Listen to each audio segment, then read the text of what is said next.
The Volvo was the only car in the side parking lot. A white fence surrounded the two-story house. We passed through a gate onto a sidewalk, which took us past windows framed in red. A small foyer jutted out with a red trim door. Two chimneys perched on the roof with a third smaller one at the back. We followed the house until it twisted along into a single-story structure that must have been added onto several times. We huddled against it, out of the wind, where we could talk. Shouldn't we hide Nick's car? I felt exposed, and the statue was inside. How many cars have you counted? Bruce asked. One from last night could turn up at any time. He studied a back door. I don't think so. Are you suggesting we break in? I couldn't dismiss the feeling of being watched, even though there were no houses or cars anywhere in sight. Are we certain this is the right place? Nick asked.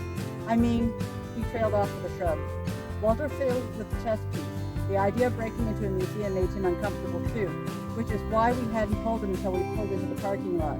He traced the carved crown. Grandpa John materialized to allay any concerns about this being the right place.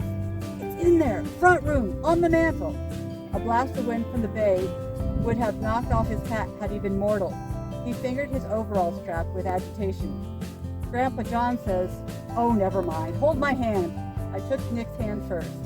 This time no one questioned me. We held hands and Grandpa John repeated himself. Right next to the other statues, but I'm sure it's the right one. I'm sorry I got it wrong about Richard's friend. I hope this makes up for it.